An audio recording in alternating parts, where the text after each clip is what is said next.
মানুষ আশা করেছিল এই মুক্তিযুদ্ধ, এত লক্ষ মানুষের প্রাণ আত্মত্যাগ, এর মধ্য দিয়ে যে রাষ্ট্র হচ্ছে বাংলাদেশ, সেই বাংলাদেশ, সেখানে নাগরিকরা মর্যাদা পাবে, ন্যায় বিচার পাবে, তাদের সবার জন্য সুযোগের সমতা থাকবে। এমনকি যুদ্ধের ঘোষণাতে, রাষ্ট্রপত্তনের ঘোষণাতে সেই কথা পরিষ্কারভাবে বলা হয়েছিল, সাম্য, মানবিক মর্যাদা, সামাজিক ন্যায় বিচার হবে এই রাষ্ট্রের মূলনীতি। কিন্তু 53 বছরে না পেলাম সাম্য, না মর্যাদা, না ন্যায় বিচার। নানাভাবে মানুষের অধিকার আর মর্যাদাকে পদদলিত করা হয়েছে।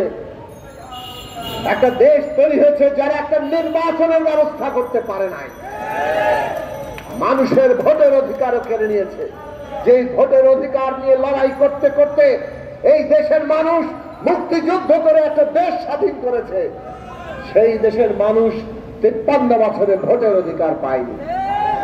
বরং ভোট ছাড়া কিভাবে কলা কৌশল করে ক্ষমতা টিকিয়ে রাখতে হয়, তার জন্য শেখ হাসিনা গত 15 বছরে যা যা করেছেন, গুম, খুন, লুটপাট, সমস্ত দেশকে একটা দুর্নীতিগ্রস্ত করে ফেলা, ভয়ের রাজত্ব কায়েম করা, সবকিছুর গলা টিপে ধরা, এবং সর্বশেষ জুলাই আগস্টে আমাদের ছাত্র, শ্রমিক, তরুণদেরকে, আমাদের সন্তানদেরকে নির্বিচারে কিভাবে তারা হত্যা করেছে। 1600-র উপরে ছাত্র, শ্রমিক, তরুণরা নিহত হয়েছেন। তার মধ্যে শিশুরা আছে, বাঙালি আছে, চাকমা, মারমা, আদিবাসীরা আছে, হিন্দু আছে, মুসলমান আছে, নারী আছে, পুরুষ আছে, প্রবীণ বৃদ্ধরা পর্যন্ত আছেন। এইভাবে তারা আমাদের দেশের মানুষকে হত্যা করে ক্ষমতায় থাকতে চেয়েছিল। কিন্তু ওই যে জনপদ 52-র, যেই জনপদ 69-এর, যেই জনপদ 71-এর, যেই জনপদ 90 সালের, সেই জনপদের মানুষকে শেখ হাসিনা চিনতে পারেন নাই। আমরা বারবার বলেছিলাম রাস্তা গণতান্ত্রিক পথে ফেরেন, তারা ফেরেনি। না ফিরলে যে গণ অভ্যুত্থানের মুখোমুখি হতে হবে, উৎখাত হয়ে যেতে হবে, পালিয়ে যেতে হবে, সেই হুঁশিয়ারি আমরা দিয়েছিলাম, তারা শোনেননি। আমাদের ছাত্র, শ্রমিক, তরুণরা তারা এই জুলাই আগস্টের গণ অভ্যুত্থান তৈরি করে শেখ হাসিনাকে পালিয়ে যেতে বাধ্য করেছে। এত আত্মত্যাগের উপরে আজকে একটি অন্তর্বর্তী সরকার তৈরি হয়েছে, আমরা সবাই সমর্থন করেছি। মানুষ প্রত্যাশা করে এই সরকার ওই 52, 69, 71, 90-এর ধারাবাহিকতায় মানুষের আত্মত্যাগ, তার আকাঙ্ক্ষায় 24-এ নতুন করে যে আবারও বৈষম্যহীন বাংলাদেশের আকাঙ্ক্ষা তৈরি হয়েছে, সেই অনুযায়ী দেশ চালাবেন। আমরা জানি একটা লুটে পুটে খাওয়া দেশ, একেবারে রাষ্ট্র প্রতিষ্ঠানগুলো ভঙ্গুর অবস্থায় ফেলে যাওয়া দেশ, এইরকম একটি দেশ আপনারা দায়িত্ব নিয়েছেন। একটা দেশের অর্থনীতি $500 বিলিয়ন কাছাকাছি আওয়ামী লীগের হিসাব অনুযায়ী, যদিও প্রকৃত হিসাবে আরো কম, কিন্তু সেই অর্থনীতির প্রায় অর্ধেক $238 বিলিয়ন তারা লুটে পুটে বিদেশে পাচার করে দিয়েছে।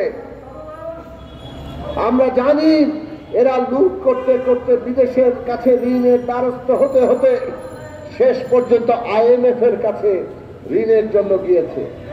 আর IMF ঋণ দিতে গিয়ে নানান শর্তে আমাদেরকে আটকে ফেলেছে। তারা বলছে ঋণের কিস্তি তারা দেবে যদি জিনিসপত্রের দাম বাড়ানো হয়, ট্যাক্স বাড়ানো হয়, ভ্যাট বাড়ানো হয়, তাহলেই তারা ঋণের কিস্তি দেবে। আমরা বুঝি তারা ব্যাংকগুলো লুটপাট করে ফাঁকা করে দিয়ে গেছে। আমরা জানি তারা সিন্ডিকেটের নামে কতিপয় ব্যবসায়ীকে একচেটিয়া ব্যবসায়ীতে পরিণত করেছে, যাতে তারা সমস্ত কিছু দখল করতে পারে। আমরা জানি তারা ক্ষমতার পৃষ্ঠপোষকতায় গ্রামাঞ্চল পর্যন্ত, শহর থেকে গ্রামে তারা সমস্ত মক্কেল তৈরি করেছে, যারা চাঁদাবাজি করে, যাদের সাথে যোগসাজশ করেছিল পুলিশ সহ আইন শৃঙ্খলা বাহিনী, প্রশাসনের লোকেরা। মানুষের পকেট থেকে হাজার হাজার কোটি, লক্ষ কোটি টাকা হাতিয়ে নিয়ে তারা সেগুলোর ভাগ বাটোয়ারা করেছে। তাদের সমস্ত নীতি ছিল লুট করো আর লুটের দায়ভার জনগণের ঘাড়ে চাপিয়ে দাও। এইরকম দেশের দায়িত্ব আপনারা নিয়েছেন। আমরা সময় দিতে রাজি।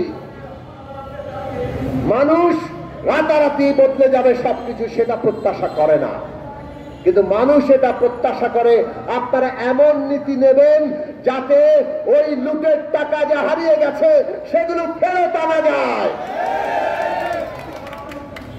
আপনারা এমন নীতি নেবেন যাতে করে সাধারণ মানুষের ঘাড়ে আর নতুন করে বোঝা না চাপে। এখনো কতিপয় একচেটিয়ার নিয়ন্ত্রণ, এখনো চাঁদাবাজি, এখনো নানান ভাবে ওই IMF এর ঋণ পরিশোধের কিস্তি পেতে আপনারা দাম বাড়াবেন, তার দায় ঘাড়ে চাপবে সাধারণ মানুষের। এইটা তো আমরা দেখতে চাই না।